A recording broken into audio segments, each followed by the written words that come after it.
അനിവാര്യമായ എന്ത് സാഹചര്യം ഉണ്ടായിട്ടാണ് Shri P K Kunhalikutty MP സ്ഥാനം രാജിവെച്ച് കേരളത്തിലേക്ക് മടങ്ങി വരുന്നത്? ട്രോളുകൾക്കെല്ലാം അപ്പുറം ഈ വിഷയം ഗൗരവമായി നമ്മൾ ചർച്ച ചെയ്യേണ്ട വിഷയം തന്നെയാണ്. ഇനി മറ്റൊരു ചോദ്യം, എന്തിനു വേണ്ടിയാണ് അദ്ദേഹം ലോക്സഭയിലേക്ക് ആദ്യവട്ടം മത്സരിച്ചതും MP ആയി പോയതും? 2016 നിയമസഭാ തെരഞ്ഞെടുപ്പിൽ UDF പരാജയപ്പെട്ട് പ്രതിപക്ഷത്ത് ആയിപ്പോയത് കൊണ്ടല്ല അയാൾ MP ആവാൻ തീരുമാനിച്ചത്.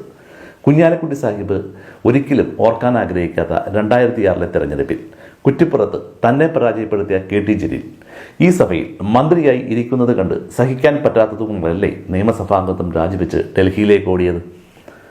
മോഡിയുടെ ഫാസിസം ചെറുക്കാനാണ് താൻ പോകുന്നത് എന്ന വീമ്പ് പറച്ചിൽ ട്രോളായി മാത്രമേ രാഷ്ട്രീയ കേരളം കണ്ടിട്ടുള്ളൂ. അഹമ്മദ് സാഹിബ് മരിച്ച ഒഴിവിൽ MP സ്ഥാനത്തേക്ക് മത്സരിക്കുവാനായി ലീഗിൽ ആൾക്ഷാമമൊന്നും ഉണ്ടായിരുന്നില്ല, പ്രത്യേകിച്ച് മലപ്പുറം മണ്ഡലത്തിൽ. രണ്ടാം വട്ടവും 2019 അദ്ദേഹം മത്സരിച്ചു, വിജയിച്ചു. രാഹുൽ തരംഗത്തിൽ ഒരു മന്ത്രിസ്ഥാനം സ്വപ്നം കാണുകയും ചെയ്തു കുഞ്ഞാലിക്കുട്ടി. പക്ഷേ പിന്നീട് ദേശീയ രാഷ്ട്രീയത്തിൽ എന്താണ് സംഭവിച്ചതെന്ന് നമ്മൾക്കെല്ലാം അറിയാം. മുസ്ലിം സമുദായത്തെ സാരമായി ബാധിക്കുന്ന പൗരത്വ നിയമവുമായി ബന്ധപ്പെട്ട ചർച്ചകളിൽ പങ്കെടുക്കുകയോ എതിർത്ത് വോട്ട് ചെയ്യുവാനോ കുഞ്ഞാലിക്കുട്ടി പാർലമെന്റിൽ ഉണ്ടായിരുന്നില്ല. കുഞ്ഞാലിക്കുട്ടി സാഹിബ് എന്ത് പോരാട്ടമാണ് പാർലമെന്റിൽ നടത്തിയത് എന്ന് ചോദിച്ചാൽ ഉത്തരമില്ല. പൗരത്വ നിയമം മോദിജി പാർലമെന്റിൽ കൂളായി പാസാക്കിയെടുക്കുമ്പോൾ മലപ്പുറത്തെ പുത്തനത്താണിയിൽ ഏതോ കല്യാണ വീട്ടിലെ ബിരിയാണി ചെമ്പിനടുത്തിരുന്ന് കുഞ്ഞാലിക്കുട്ടി സാഹിബ് കുശലം പറയുകയായിരുന്നു. അതുകൊണ്ട് ഫാസിസം, പോരാട്ടം, മോഡിജി തുടങ്ങിയ വാക്കുകൾ കൊണ്ടുള്ള ചോദ്യങ്ങൾ ചോദിച്ച് സാഹിബിനെ ആരും കൂടുതൽ ബുദ്ധിമുട്ടിക്കരുത്. തദ്ദേശ സ്വയംഭരണ സ്ഥാപനങ്ങളേക്കുള്ള തെരഞ്ഞെടുപ്പെല്ലാം കഴിഞ്ഞപ്പോൾ UDFന്റെ നില നല്ല രീതിയിൽ പരുങ്ങലിലായി. UDF തകർന്നടിച്ചു. ലീഗ് ഒരുവിധം മതമൗലിക വർഗീയവാദികളെല്ലാം കൂട്ടുപിടിച്ച് തങ്ങളുടെ നില വലിയ പരുക്കേൽക്കാതെ സംരക്ഷിച്ചിട്ടുണ്ട്. നിയമസഭാ തെരഞ്ഞെടുപ്പിൽ UDFന്റെ സാധ്യത നല്ലതുപോലെ മങ്ങിയിട്ടും കുഞ്ഞാലിക്കുട്ടി സാഹിബ് MP സ്ഥാനം രാജിവെച്ച് വരുന്ന തെരഞ്ഞെടുപ്പിൽ MLA ആയി മത്സരിക്കുവാൻ തയ്യാറെടുക്കുകയാണ്. ഈ അവസരത്തിലാണ് മുഖ്യമന്ത്രി പിണറായി വിജയന്റെ പ്രസ്താവന അങ്ങേയറ്റം പ്രാധാന്യമർഹിക്കുന്നത്. കോൺഗ്രസിന്റെ നേതൃത്വത്തെ നിശ്ചയിക്കാൻ ലീഗ് ശ്രമിക്കുന്നത് തെറ്റായ പ്രവണതയാണ് എന്ന മുഖ്യമന്ത്രിയുടെ പ്രസ്താവനയ്ക്ക് നേരെ ലീഗും കോൺഗ്രസും ഹാലിളകി രംഗത്ത് വന്ന് മണിക്കൂറുകൾ പിന്നിട്ടപ്പോഴാണ് ലീഗിന്റെ പുതിയ തീരുമാനമെത്തുന്നത്. വാസ്തവത്തിൽ ജനങ്ങളെ പരിഹസിക്കുകയാണ് നിങ്ങൾ.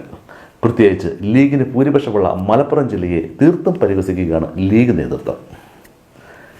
വരുന്ന തെരഞ്ഞെടുപ്പിൽ UDFന്റെ സാധ്യത തീർത്തും മങ്ങിയ ഈ സാഹചര്യത്തിൽ UDFനെ ശക്തിപ്പെടുത്താനാണ് താങ്കളുടെ വരവ് എന്ന പല്ലവി എളുപ്പം ഇവിടെ ചെലവാകാൻ സാധ്യതയില്ല. നിയമസഭയിൽ UDFന്റെ സാധ്യതകൾ മങ്ങുമ്പോൾ സ്വാഭാവികമായും UDFന് ഭരണമുണ്ടാവാൻ സാധ്യത കുറവാണ്. അപ്പോൾ സാഹിബിൻ്റെ മന്ത്രി പദവി എന്ന മോഹവും തീർത്തും മങ്ങും. അപ്പോൾ പിന്നെ എന്തിനാണ് സാഹിബിൻ്റെ ഈ മടങ്ങിവരവ്? തെരഞ്ഞെടുപ്പിൽ കോൺഗ്രസ് വീണ്ടും തകർന്നാൽ കോൺഗ്രസിൻ്റെ സീറ്റുകളുടെ എണ്ണം കുറയും. മലപ്പുറത്തെ പ്രത്യേക രാഷ്ട്രീയ സാഹചര്യത്തിൽ ലീഗിന് ഒരു പരിധിവരെ സീറ്റുകളൊക്കെ സംരക്ഷിക്കാനായേക്കും.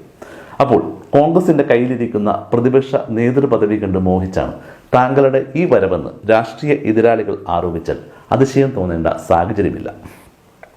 ജനവും അങ്ങനെയെല്ലാം സംശയിക്കുന്നുണ്ട്. ഇപ്പോൾ ഞങ്ങൾക്ക് പറയാനുള്ളത് മലപ്പുറത്തെ ജനതയോടാണ്.